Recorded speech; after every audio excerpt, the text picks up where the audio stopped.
नहीं, बस ऐसे ही कोई, क्योंकि वहां से थे, भोपाल से। हाँ और हाँ। मेरे को तो 7 8 साल हो गए दिल्ली में। हम्म। तो पहले यहाँ आज तक में आया था, आज तक से फिर जी रिपब्लिक, और अब यहाँ न्यू स्टेशन में। तो ओके। हाँ, देखो तो एक बार फिर नाम आप अपना फिर से दोहराएं। श्याम सुंदर गोयल। श्याम डीडी सुंदर स्टार गोयल। में भी बात करना है, वो 2010 से 14 के बीच, जी जी जी जी जी। जब आप रेलवे में थे ना, जी जी जी। एडीबी, मैं तब डीजीपी का नंबर। डीजीपी था। हाँ, उसके बाद बने ना। तो हाँ। मेरा, मैं उस समय तब मिला था, तो मैं दिल्ली आ गया था ना उसके बाद। ओके, नहीं वो मैं बन गया था 2014 में, फरवरी 2014 में मैं डीजी रेलवे हो गया था। हाँ और उसके पहले 4 साल में additional DG railway Madhya Pradesh था। हाँ, तो उसी समय मेरे हिसाब से वो चर्चा चलती थी, और गणेश साकल्य जी आपके बाद वो क्रिएटिव चीज जो आप करते थे ना, हाँ हाँ। तो उसके बारे में बहुत बताते थे। कहीं कहते ना भाई, दैनिक भास्कर के जी जी जी जी। साकल्य जी। नहीं, साकिले जी बहुत तो अच्छे इंसान हैं। हम्म, और श्याम सुंदर जी, ये बताइए, आप लोगों को अच्छा भारत चाहिए या नहीं चाहिए? होनी चाहिए, तभी तो ये पत्रकारिता में इधर उधर घूम रहे हैं हम। मैं तो पूरा भारत घूम चुका हूँ बाइक बाइक से। नहीं, लेकिन और आपको अच्छा भारत कौन देगा? ये राजनेता? अरे वो तो अब बड़ी बहस का मुद्दा है, ये तो खैर क्या ही देंगे। नहीं नहीं, मुझे बहस का मुद्दा नहीं, आई एम वेरी सर्टेन कि कोई भी राजनीतिक पार्टी, कोई भी राजनेता आपको अच्छा भारत नहीं दे सकता है। जिस नेतृत्व की पूरी व्यवस्था ही षड्यंत्र पे हुई हो, वो, मेरा ये मानना है कि वो आपको अच्छा भारत कभी नहीं दे सकता। ये बात मैं बहुत विस्तार से, यदि आप चाहें तो मैं आपको समझा सकता हूँ। हाँ, तो फिर उसका सब्स्टिट्यूट क्या है? क्राइम फ्री भारत मिशन का, अच्छे भारत का संकल्प नामक दिया, जो सत्ता का ताज भी आपके सर पे रख देगा और आपको हम्म, एक महापरिवर्तित भारत देगा। हम्म, मतलब एकदम अद्भुत भारत, जिसकी प्रशासनिक व्यवस्था बदल जाएगी, हाँ, जिसमें उनकी एसीआर वरिष्ठ अधिकारी नहीं लिखेगा, ना कोई हाँ, राजनेता लिखेगा। जब वो हाँ, उनको वेतन जो है सरकारी खजाने से नहीं मिलेगा, जिसका काम करेंगे उस समय ही उनके काम का आकलन होगा, उनके व्यवहार और वेशभूषा का भी आकलन होगा, और उस कोफिशिएंट को मल्टीप्लाई करते हुए ही उनको रेवेन्यू स्ट्रीम मिलेगी। और मेरा उनको वादा है कि जो उनको आज वेतन मिल रहा है उसका हम दुगना कर देंगे। यदि वो अपने काम से दुगना नहीं भी कमा पाएंगे तो हम बची हुई राशि उनको कल वृक्ष अकाउंट से दे देंगे। अब आप ये बताइए, आज आपके अधिकारी हैं हम जैसे लाट साहब, वो चीज़ों को डिले करने के लिए, उसमें भ्रष्टाचार देखने के लिए, भ्रष्टाचार करने के लिए, रेंट सीकिंग बिहेवियर के लिए, चारों तरफ रेंट सीकिंग बिहेवियर है कि नहीं है? बिल्कुल, चारों तरफ सब जगह। है कि नहीं है? अब आप मुझे बताइए, इन राजनेताओं ने अंग्रेजों को 1947 में 700 करोड़ रुपए आरबीआई की बैलेंस शीट के हिसाब से इनको दिए हैं। जानते हो किस बात के लिए दिए हैं? इसके नहीं, दो कंपोनेंट हैं। एक कंपोनेंट है, जिन जो है अंग्रेजों ने हमारे ऊपर लाठियां बरसाई, गोलियां चलाई, जलियांवाला कांड किया, उन सभी को ताउम्र पेंशन कैलकुलेट करके दी गई है, नंबर एक। दूसरी बात, अंग्रेजों ने अपने शासन काल में जो भी भवन, चाहे पार्लियामेंट हो चाहे प्रेसिडेंट भवन हो, जो कुछ भी बनाया, उस सब की वैल्यू कैलकुलेट करके आपसे ली गई, और ये दोनों कंपोनेंट मिलके उस समय 700 करोड़ रुपए अंग्रेजों ने नापे, और अपने नाप के हिसाब से उनसे आपसे आपसे 700 करोड़ रुपए छुड़ा के चले गए। मैं ये नहीं कह रहा हूँ, मैं ये कह रहा हूँ कि क्या ये राजनेताओं के पिताजी का पैसा था? तो फिर उन्होंने ये तथ्य, श्याम सुंदर गोयल जी, ये तथ्य उन्होंने आम जनता को क्यों नहीं बताया?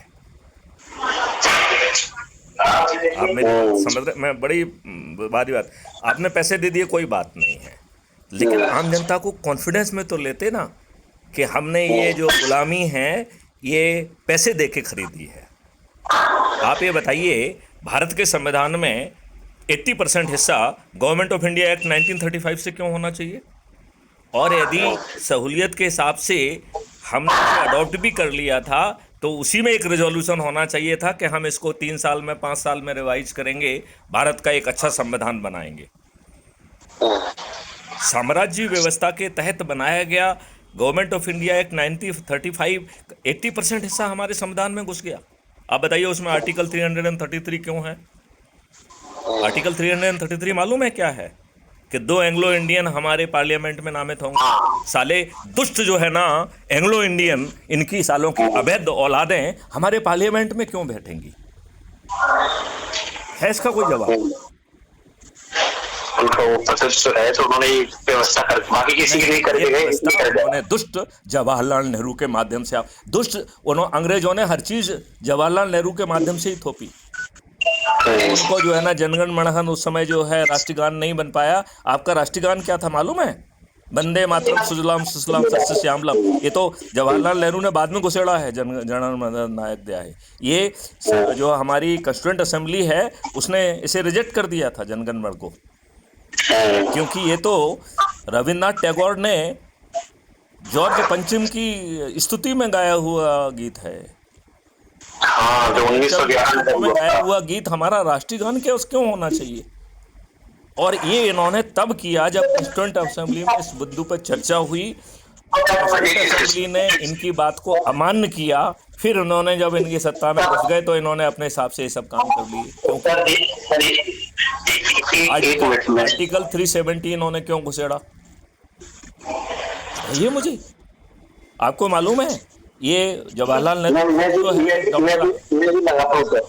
भी लगाता हूँ 2 मिनट में। जी जी। तो आपको श्याम सुंदर जी ये मालूम है कि अंग्रेजों ने अपने सभी हितों को साधा, आपको कॉमनवेल्थ का हिस्सा बना दिया कि आप हमारे परमानेंट दास हैं। इनकी महारानियाँ आती हैं तो उसे 21 तोपों की सलामी मिलती है और आपके प्रधानमंत्री को वीजा की जरूरत पड़ती है। क्या तरीका है ये? आपका जो है सभी चीज़ें ब्रिटिश में अप्रूवल के लिए जाया करती थी 1950 तक। क्यों जाती थी?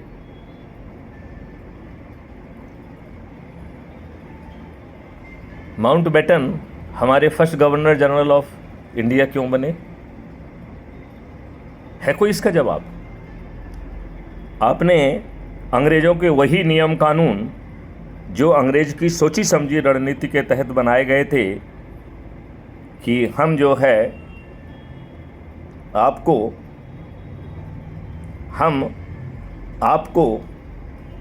कदम कदम पर अपमानित करेंगे, उत्पीड़ित करेंगे, शोषित करेंगे,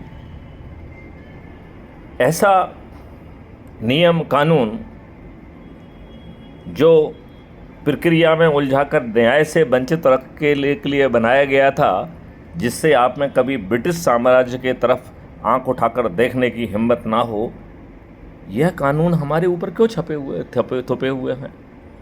अभी हमने 3 नए कानून बनाए तो it is old wine in the new bottle. पुराना कानून है, नया कानून है।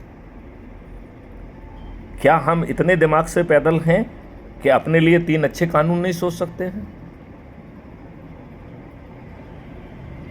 ये राजनेता इतने दुष्ट हैं कि इन्होंने पहला चुनाव जो 1952 का हुआ था उसमें भी बूथ कैप्चरिंग की थी।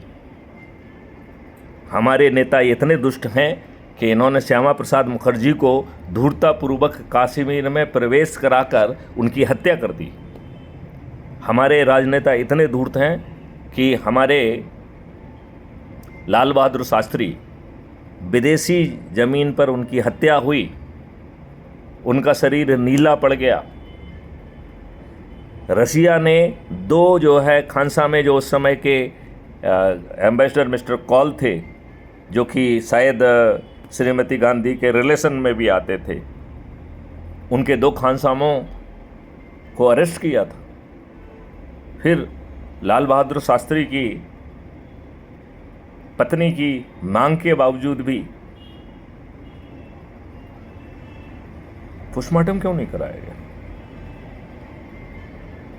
श्यामा प्रसाद मुखर्जी की माँ की मांग के बावजूद भी आप कितने दुष्ट हैं कि आपने उस समय ट्राम के किराए बढ़ा दिए, जो कि वेस्ट बंगाल की लाइफलाइन थी, और वहाँ की जनता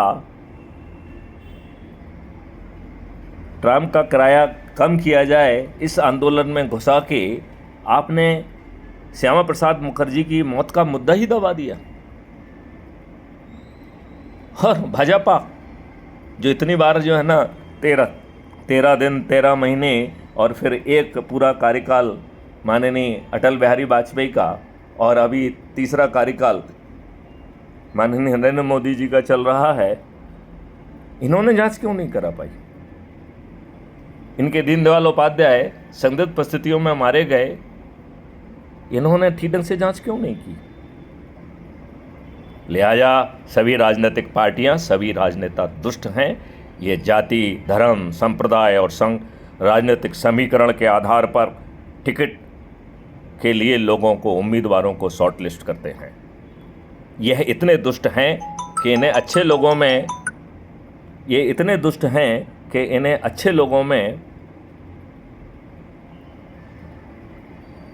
ये इतने दुष्ट हैं कि इन्हें अच्छे लोगों में जीतने की संभावना नहीं दिखती है। इन्हें दुर्जनों में, दुष्टों में, अपराधियों में, भाई बलियों में ही जीतने की संभावना दिखती है। हम कितने दुष्ट हैं, हम कितने दुष्ट हैं, और हमारी दुष्टता कैसे कम होगी? श्याम सुंदर जी,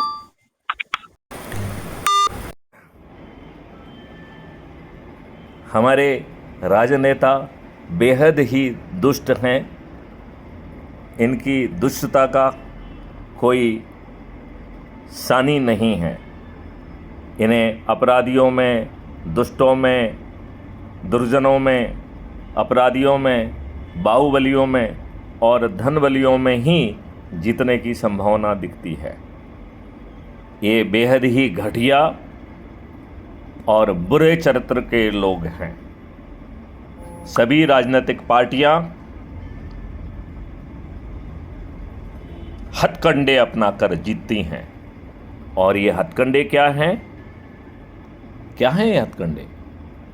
क्या हैं ये हथकंडे? ये हथकंडे हैं फ्रीबी बांटना, दारू बांटना, साड़ी बांटना, पैसे बांटना, मुर्गे बांटना, गरीबों के वोट को खरीदना, लेकिन उन्हें रिप्रेजेंट नहीं करना। ये दुष्ट राजनेता अपने आप को पार्टी का अधना सपाई कहते हुए गर्व महसूस करते हैं। इन दुष्टों की छाती फटती है ये कहते हुए कि मैं इतने लाख लोगों का प्रतिनिधि हूँ, मैं उनके लिए संघर्ष करूँगा। ये दुष्ट राजनेता चाहे वो किसी भी पार्टी के हों, ये आपको अच्छा भारत नहीं दे सकते।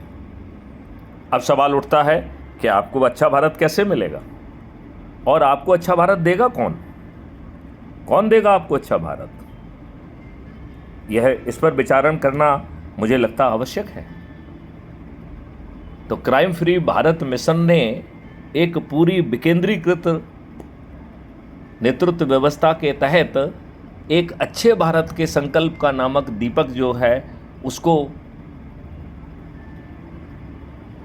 जलाने से ये आज की दुष्ट व्यवस्था, आज के दुष्ट राजनेता, आज की दुष्ट राजनीति, आज के दुष्ट राजनीतिक पार्टियां ये विलोपित हो जाएंगी। एक भी राजनीतिक पार्टी का एक भी राजनेता नहीं जीतेगा। अगले सेशन में मैं आपको बताऊंगा कि यह कैसे होगा। जय हिंद, जय भारत, वंदे मातरम, जय गुरुदेव।